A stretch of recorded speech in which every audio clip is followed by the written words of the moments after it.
Hello मेरी दुनिया के प्यारे स्टूडेंट्स। 99% लोग इस कोडिंग डिकोडिंग के सवाल में गलती कर बैठते हैं। अगर आपको लगता है कि आपकी रीजनिंग बहुत मजबूत है तो जरा स्क्रीन पर दिखाए गए इस सवाल का जवाब बिना पेन उठाए देकर दिखाइए। ज्यादातर स्टूडेंट अक्षरों के नंबर को जोड़कर बैठ जाते हैं, लेकिन लेकिन लेकिन एसएससी और रेलवे में अब वो सब पुराने घिसे पिटे सवाल नहीं पूछे जाते। इस बार एग्जामिनर ने ऐसा जाल बुना है कि जहां आते हुए सवाल भी गलत हो जाते हैं। तो इस वीडियो में मैं आपको ऐसे धांसू ट्रिक बताऊंगी कि सिर्फ 2 सेकंड में आप बिना पेन उठाए इसका सही आंसर निकाल लेंगे। वीडियो को बिना स्किप किए हुए पूरा देखना, क्योंकि आज का पूरा कॉन्सेप्ट ही बदलने वाला है। तो तैयार हो जाइए कोडिंग डिकोडिंग के अमेजिंग क्वेश्चन के ट्रिक को सीखने के लिए। तो क्वेश्चन कह रहा है, यदि किसी कूट भाषा में एक्सपेंशन को 24, 85, 37, 59, 3 लिखा जाता है तो पेंशन को क्या लिखा जाता है? इस क्वेश्चन को हम किस तरीके से सॉल्व करेंगे, वीडियो को रोक करके कमेंट सेक्शन में अपना आंसर जरूर दीजिएगा। चलिए यहाँ पे किस प्रकार का लॉजिक है ढूंढते हैं। देखिए ई जो है अल्फाबेट में 5वें स्थान पे आता है, बट यहाँ पे तो 2 दिया है। एक्स हमारा अल्फाबेट पे जो है वो आता है 24वें स्थान पे, बट यहाँ पे 4 दिया है, तो कुछ बन नहीं रहा है। अगर हम इसको अपोजिट भी कर दें, ई का अपोजिट क्या होता है? ई का अपोजिट होता है वी, और वी की वैल्यू क्या होती है? 2 तो बिल्कुल नहीं होती है। तो चलिए हम क्या करेंगे, अगर आप ध्यान से देखेंगे क्वेश्चंस को, सरसरी निगाहों से एकदम ध्यान से देखेंगे तो यहाँ पे दिया गया है P जो कि यहाँ पे दिया गया है, ठीक है। यहाँ पे दिया गया है E जो कि यहाँ पे दिया गया है, ठीक है। तो हम क्या करते हैं, यहाँ पे दिया गया है P और यहाँ पे भी दिया गया क्या P। P की वैल्यू क्या है 8, तो यहाँ पे हम 8 लिख देते हैं। E की वैल्यू क्या दी गई है 2, तो यहाँ पे 2 लिख देते हैं। N का दिया हुआ है, N की वैल्यू क्या दी गई है? N की वैल्यू दी गई है 3, तो यहाँ पे 3 लिख देते हैं। फिर S की वैल्यू क्या है 7, यहाँ पे 7। फिर I की वैल्यू क्या दी गई है 6। फिर O की वैल्यू क्या दी गई है 9। फिर N की वैल्यू क्या दी गई है। अब क्या आपको 8, 2, 3, 7, 6, 9, 3 किसी ऑप्शन में नजर आ रहा है? क्या वो पहले में है? नहीं। क्या वो दूसरे में है? नहीं। क्या वो तीसरे में है? जी हाँ। जिसने भी 8, 2, 3, 7, 6, 9, 3 दिया है उसका बिल्कुल करेक्ट एंड फाइनल आंसर है। आगे बढ़ते हैं। किसी को कोई डाउट तो प्लीज मुझे कमेंट कीजिए। तो चलते हैं हम हमारे अगले क्वेश्चन की तरफ। दिया गया है, यदि PRA को 27595 लिखा जाता है तो हमें पता करना है कि BHARATHI का क्या होगा। फटाफट से वीडियो को रोक करके कमेंट सेक्शन में अपना आंसर देने की कोशिश जरूर कीजिएगा। चलिए हम भी पता करते हैं, जब भी एग्जाम में इस तरह के क्वेश्चन पूछ लिए जाए तो हम उसे कैसे सॉल्व करेंगे। ये क्वेश्चन भी पिछली वाले क्वेश्चन की ही तरह है। यहाँ पे दिया गया है BHARATHI, ठीक है। यहाँ पे दिया गया PRABA। कुछ नहीं करना, बहुत ही सिंपल सा लॉजिक है। देखिए अगर आप ध्यान से देखेंगे, यहाँ पे जो A दिया गया है, A की वैल्यू क्या दी गई है, और यहाँ पे जो A की वैल्यू दी गई वो भी क्या दी गई 5, ठीक। दिया गया B, ठीक। B की वैल्यू क्या दी गई है 9, B की वैल्यू क्या दी गई है 9, H की वैल्यू क्या दी गई है 6, A की वैल्यू क्या दी गई है 5, फिर R की वैल्यू क्या दी गई है 7, फिर A की वैल्यू क्या दी गई है 5, फिर T की वैल्यू क्या दी गई है 3, फिर H की वैल्यू 6, फिर I की वैल्यू 8। क्या 9, 6, 5, 7, 5, 3, 6, 8 क्या आपका भी यही आंसर आया है? कमेंट में बताइए यस या नो। चलिए हम देखते हैं कि इन चारों ऑप्शन में से 9, 6, 7, 5, 5, 3, 6, 8 किस ऑप्शन में दिया गया है। क्या पहले में दिया है 9, 6, 5, 7, 5, 3, 6, 8? जी हाँ, पहले में ही दिया गया है। तो जिसने भी ये आंसर दिया है उसका बिल्कुल करेक्ट एंड फाइनल आंसर है। आई होप आप लोगों को मेरा समझाना अच्छा लगा हो।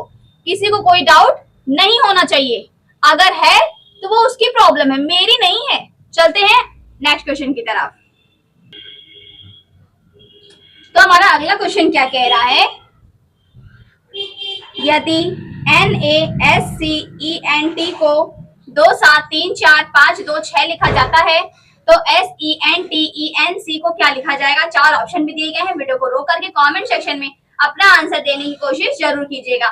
चलिए यहाँ पे किस प्रकार का लॉजिक लग रहा है हम चेक करते हैं और आप लोग भी बताइए। तो हम और आप मिलकर इस क्वेश्चन को अमेजिंग तरीके से सॉल्व करेंगे। चलिए देखते हैं। तो ये क्वेश्चन भी पिछले क्वेश्चन की तरह है, थोड़ी सी प्रैक्टिस के साथ हम लोग सॉल्व करेंगे। एस जो है बताइए कमेंट में, एस की वैल्यू क्या होगी? एस की वैल्यू 3 होगी। ई की वैल्यू क्या होगी? ई की वैल्यू 5 होगी। चलिए एन की वैल्यू क्या होगी? एन की वैल्यू 2 होगी। फिर टी की वैल्यू क्या है? टी की वैल्यू 6। फिर ई की वैल्यू 5। फिर एन की वैल्यू 2। फिर सी की वैल्यू 4 एंड ई की वैल्यू 5। क्या 35, 26, 52, 45 किसी ऑप्शन में नजर आ रहा? क्या वो पहले में है? नहीं। क्या वो दूसरे में है? नहीं। क्या वो तीसरे में है? जी हाँ, वो तीसरे में ही है। जिसने भी 35, 26, 52, 45 आंसर दिया होगा उसका बिल्कुल करेक्ट एंड फाइनल आंसर है। इसी तरीके से हम आगे बढ़ते हैं और कोडिंग डिकोडिंग सीखते हैं। तो मेरे प्यारे व्यूअर्स, मेरे प्यारे स्टूडेंट, तैयार हो जाइए इस क्वेश्चन का आंसर देने के लिए। दिया गया है कि TEN को UFO लिखा जाता है, तो RIM को क्या लिखा जाए? वीडियो को रोक करके कमेंट सेक्शन में आंसर देने की कोशिश कीजिए। थोड़ा सा लॉजिक लगाने की कोशिश कीजिए कि यहाँ पर किस प्रकार का लॉजिक लग रहा है। देखिए, अगर आप ध्यान से देखेंगे, T के बाद क्या आता है? U आता है। क्या आता है? U आता है। E के बाद क्या आता है? F आता है ना? N के बाद क्या आता है? O आता है। क्या किसी को कोई डाउट होना चाहिए? नहीं होना चाहिए। तो इन सब में क्या हो गया? इन सब में प्लस का 1 हो गया, प्लस का 1 हो गया। तो उसी तरीके से यहाँ पे क्या होना चाहिए? R के बाद क्या आता है? कमेंट में बताइए। R के बाद क्या आता है? S आता है। I के बाद क्या आता है? I के बाद J आता है। M के बाद क्या आता है? M के बाद N आता है। ठीक, तो यहाँ पे भी क्या हो गया? यहाँ पे भी सब में प्लस का 1 हो गया, प्लस का 1, प्लस का 1 एंड प्लस का 1 हो गया। अब क्या S से J N किसी ऑप्शन में नजर आ रहा है आपको? क्या वो पहले में है? नहीं। क्या वो दूसरे में है? नहीं। क्या वो तीसरे, सॉरी नहीं। क्या वो तीसरे में है? हाँ, वो तीसरे में है और चौथे में नहीं है। तो इसी तरीके से एग्जामिनर क्या करता है, जिस तरीके से हमने यहाँ पे देखा कि T के बाद U आता है, तो वैसे वो क्या करेगा? 2 नंबर आगे बढ़ा देगा। जैसे यहाँ पे हमने +1 किया ना, तो कभी कभी +2 करना पड़ सकता है, +3, +4, +5, +6 एंड सो ऑन। ऐसे एग्जामिनर कर सकता है।